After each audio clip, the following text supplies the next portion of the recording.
Hello everyone and welcome in. Spring has arrived and that means we're taking a look at spring sports. Finally, we'll be covering baseball and softball here today. So if you haven't subscribed to the channel and you're ready for spring sports, make sure you do hit that button down below so you see more of us in your feed. And if you stick around to the end of the video, we'll let you know how you can get any of your ONIT cards involved in one of our future episodes. With that, let's take a look at what's in the box for our first spring sports episode. What's in the box?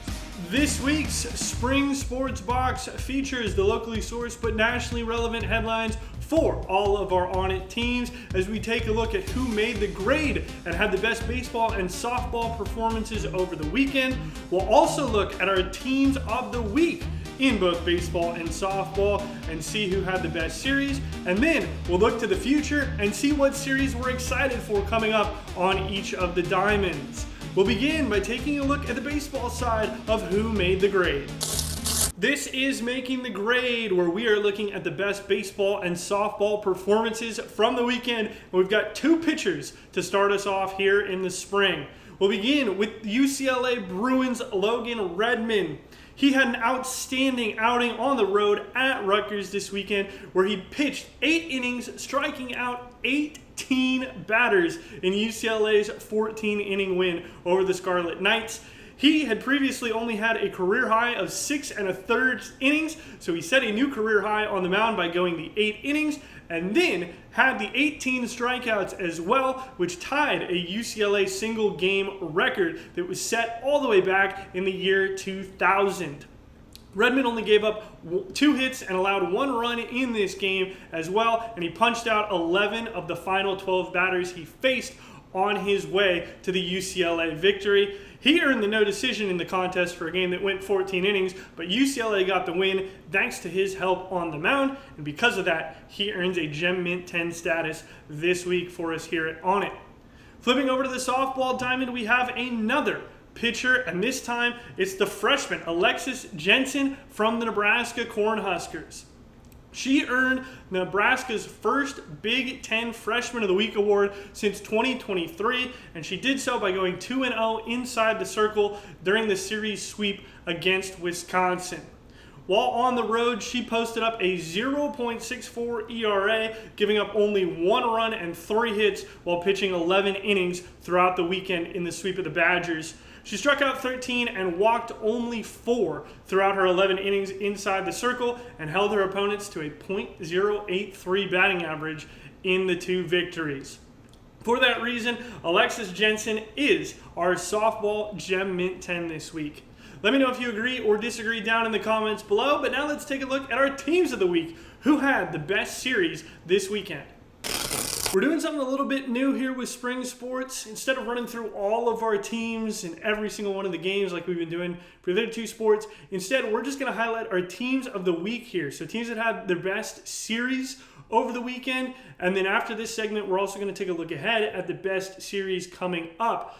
So the 2 series that I have my eye on in both baseball and softball here. So that's how we're going to be doing it throughout the spring. Starting off here with the Georgia Tech Rambling Wreck, the number 2 team in the country. They're number 3 during the weekend. They went into a pivotal series in the ACC against Florida State, who was ranked 5th.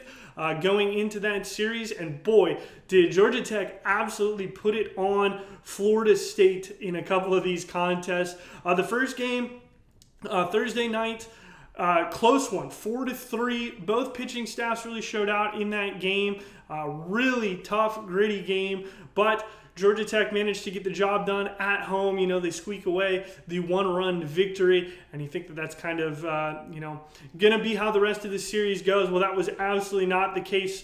For whatever reason, Florida State just absolutely fell apart. It started to unravel on Friday for them. Georgia Tech picked up an 8-3 win in that game. And then on Saturday, the 11th, boy, that is where things completely imploded for Florida State. That was a 17-3 Georgia Tech victory, 10 runs coming in the 6th inning. And in fact, it got so out of hand that it was actually called in the 7th due to the mercy rule. Drew Burress has just been putting on an absolute show here. He's been rising up draft boards for a lot of people here throughout the season. He's on a 10-game hitting streak. He went 4 for 4 in that game. He has an opportunity to break Jason Varitek's Georgia Tech career home run record. He's approaching that record of 57 career home runs. And Burris has just been playing really, really well. He's batting over 400 on this 10-game hitting streak and just really rounding into the player that a lot of MLB draft kind of consultants and analysts have thought that he could be this year, and that is truly coming to form here. He got off to a pretty decent start, but he's really heated up here in the middle of the season. We'll continue to see if he can keep this hot stretch going. That would be fun to watch because Georgia Tech right now is the number 2 team in the country, and they have a huge series coming up this weekend. They're taking on number 3 North Carolina. So best of luck to Georgia Tech in that series. That is definitely going to be a tough one. Now flipping over and taking a look at our softball team of the week. That is none other than the brand new number 1 in the country, Oklahoma Sooners. They got the job done on the road against number 4 Texas. This is really impressive stuff to me from Oklahoma and why they deserve to be our team of the week. On the road, not easy going to Austin. Never is. The Red River rivalry always delivers. First game on Friday night, blank Texas. 3-0 shutout victory for Oklahoma. I mean, that's a big deal. Got to give a lot of credit to this Oklahoma pitching staff. Really throughout the weekend, they were just able to hold Texas down. So to blank them in game number 1 and hurl a shutout, really impressive stuff there from Oklahoma. And then in game number 2, really tight, close game, 4-3 victory. You've already won the series. You walk out of there, walking out of Texas with the series victory for Oklahoma. Always great stuff, of course, in this rivalry matchup. And so to get the job done on Friday and Saturday, and then be able to go into Sunday knowing you've already won the series was definitely huge. And they were really just a couple of plays away from winning this series, but an 8th inning walk-off for Texas meant that the Sooners could not pull off the series sweep. Instead, it was a 2-run home run in the 8th inning for Texas in the bottom of the 8th that walked off the Sooners, kept them from getting the series sweep. But again, they did enough over the course of that series to earn themselves the brand new number 1 spot in the country. Texas Tech slipping up in a game there definitely helped. So great game, great series really from Oklahoma. Ella Parker, great series from her as usual, and just all the contributions that this Oklahoma team gets. Abby Dayton also had a pretty nice series as well. And so with them going to number 1, they are our team of the week here on the softball side, and they're going into a very important matchup that we're going to talk about in a few moments.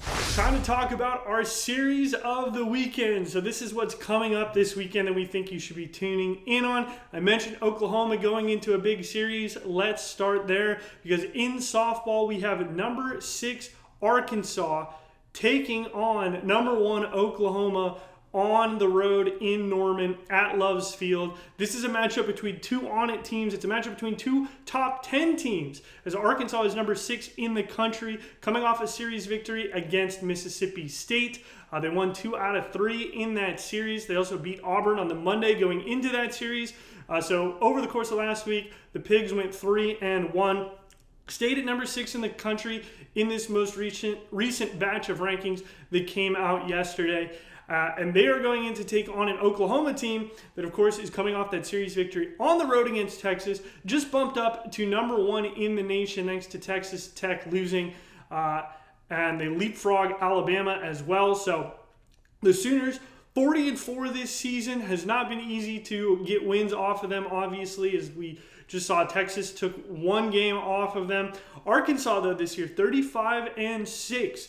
And again, they're number 6 in the country. So 1 versus 6. This is a very top-heavy matchup here. We're going to see in the SEC who's potentially going to win the conference probably out of this series, just because if Oklahoma gets the job done, then it's most likely curtains for everybody else, except for maybe Alabama might have an opportunity there. If Arkansas takes some games off of Oklahoma, though, I think it blows the doors wide open in the SEC race. So a very interesting series coming up here for us in softball.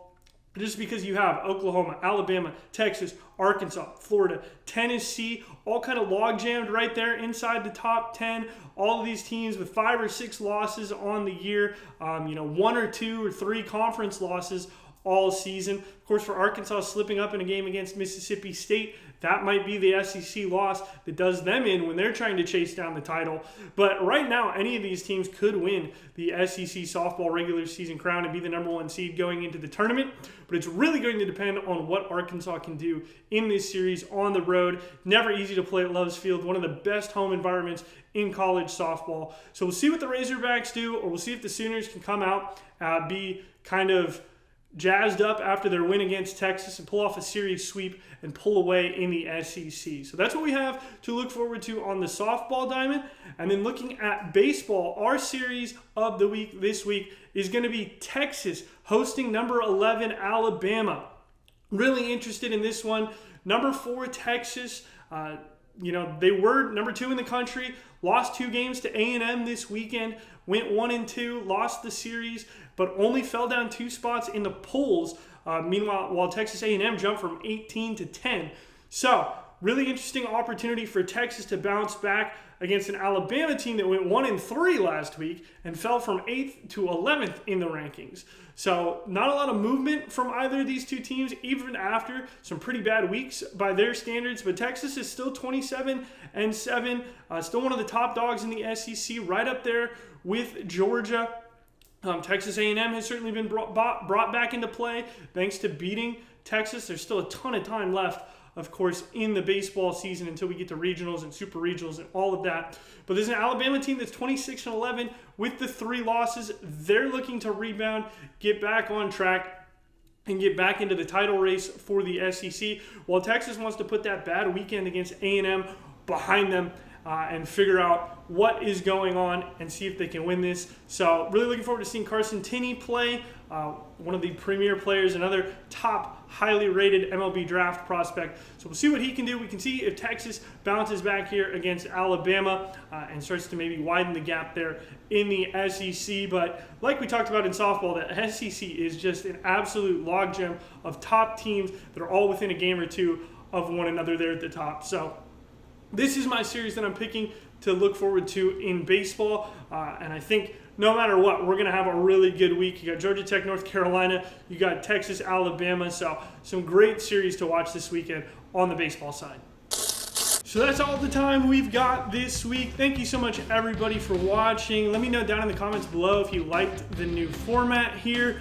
Trying to condense things a little bit, but also still bring you all the ONIT coverage that you're used to. So let me know, again, if you like this new idea where we're covering basically the biggest and the best each week. So we're going to have one full-length video a week here covering our spring sports, and then we'll also preview some of these best series as shorts as well. So we'll have plenty of content still coming your way here on the YouTube channel.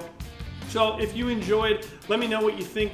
Leave a like, subscribe to the channel if you're interested in all the goodness that we are covering here on the Diamonds, and with some collegiate trading cards here on it, as we connect fans and athletes together through team-based collectibles. So thank you so much for making it to this point. If you're still here and want to get your ONIT cards involved in one of our future episodes, you can head to the link down below or find it in the description. It's onitathlete.com/highlights, and you can submit to us your best polls, whether you've got pictures or videos from some of your awesome cards that you have grabbed out of your ONIT packs, boxes, or maybe some breaks on TikTok, whatnot, or wherever you find your breaks. We'd love to see them and share them with the community. So head to onitathlete.com/highlights to share them with us. And we will see you back here next Wednesday for another full-length episode. And be on the lookout for some series previews dropping here shortly to cover some of our big series coming up this weekend. So thanks again, everyone. Hope you enjoy your day, and happy ripping.